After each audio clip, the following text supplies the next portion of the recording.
the last time a Colleen Hoover book was adapted to screen, let's just say crap hit the fan, and there's a little bit of a negative connotation with the way that whole process went down. But with her newest book to screen adaptation, Regretting You, I think the biggest real life implication that might come out of this is two teens falling in love. Regretting You is a classic Colleen Hoover banger. I'm gonna be honest, I read this in about 3 days prior to the movie because I wanted to be able to speak to the differences between the book and the film. And to be honest with you, there's not a ton of differences. I think what's really great about Colleen Hoover books and what makes them so accessible when it comes to book to screen adaptations, almost everything in those books is on the page. Whether it's multiple perspectives from multiple different people covering multiple different timelines, or it's their inner monologue and the words they're saying, like it's like day by day by day. And I think for a book like this, which is a lot about grief and putting your life back together and growing from tragedy, it's really important to see that take place.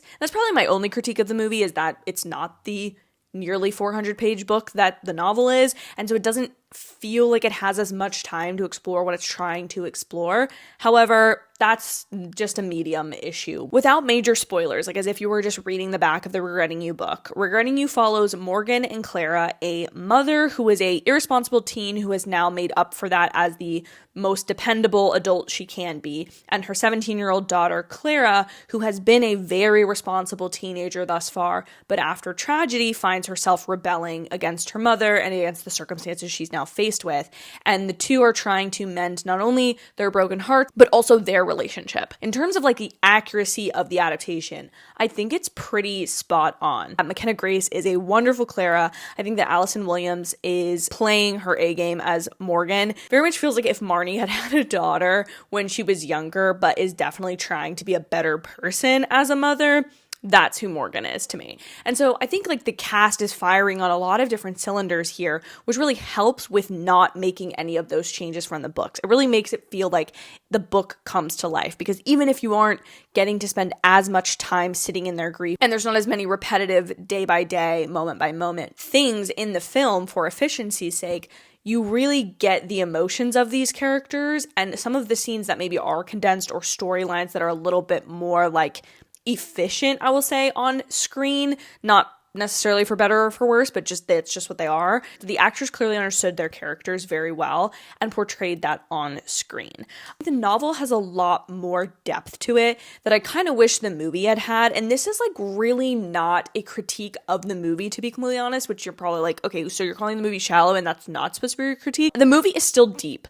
The book is coming at this lens, a casual, easy read that is littered with trauma, right? That's a typical Colleen Hoover book. Whereas this movie is very much coming from the perspective of this like uplifting rom-com feel-good film where it's very much trying to leave you at the end of the film like all the bows are tied, everything feels good, whereas in the book, I think there's just a little bit more nuance to certain moments. I very much love when I get a rom-com that's got a little bit more depth to it, a little bit more real-life hardship to it, but I still get that big swoon-worthy kiss, I get the love confession, and I get to go home feeling like whole and happy and satisfied.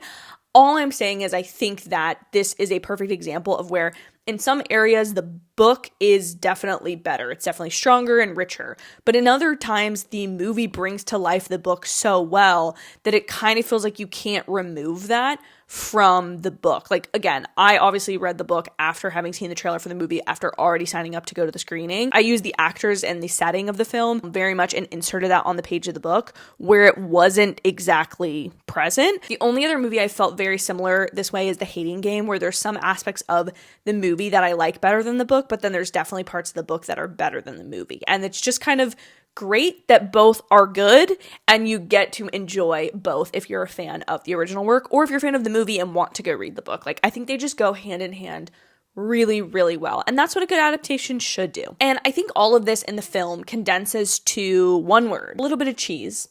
That was 3 words, but cheesy is what I'm going for. And listen, I love cheese. Mac and cheese, grilled cheese, the gooier, the cheesier, the better.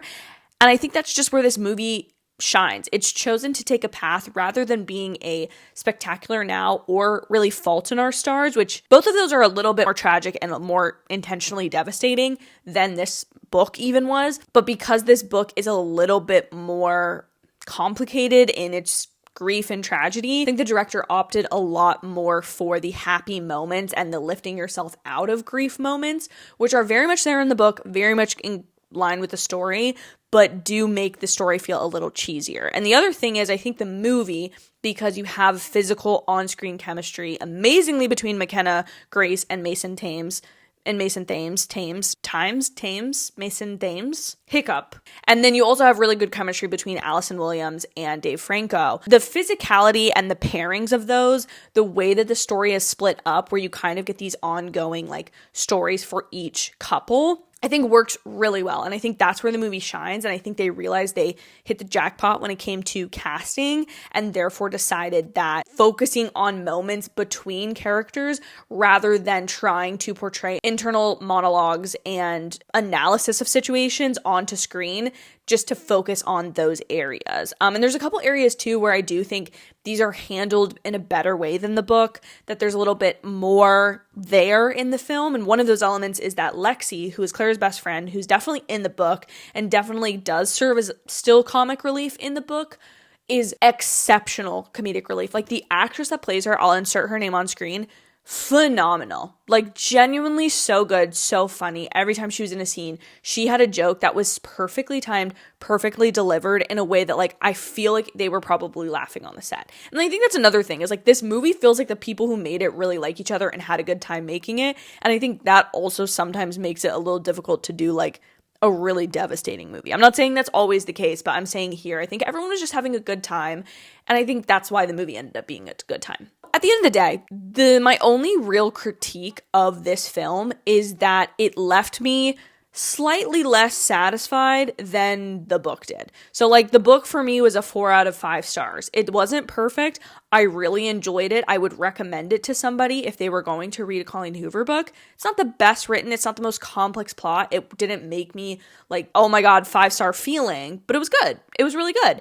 And then the movie feels very similar, maybe like a 3-star movie where you're like, it is middle of the road. It is not like massively artistic or anything, but I had a good time. And you know what? If I ever wanted a movie that might make me cry, might make me think about my life, might make me reassess my priorities and appreciate the people around me, but didn't leave me sobbing at the end of it, then I think that is what this movie is. And I think, again, maybe that's a critique in and of itself. Maybe it's because I was so close to the book, I had literally finished it the day before I saw this movie, that I was like not emotional about the movie in parts where I should have been more emotional, but I genuinely, like, I didn't cry during the movie. I don't think that was the case for everyone in my theater. Everyone in my theater seemed to really enjoy the film.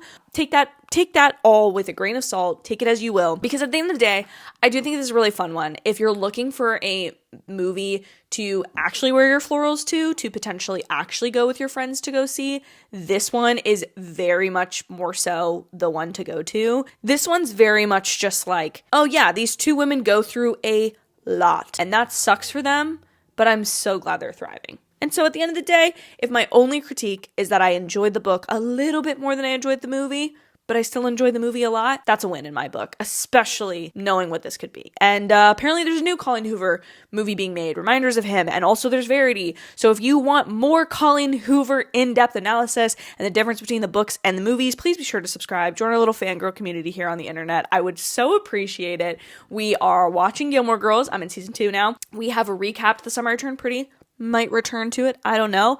I'm excited to talk about Christmas and more fall content, so be sure to subscribe. Thank you again so much for watching. I hope you have an amazing day, and I will see you in my very next video. Bye, y'all.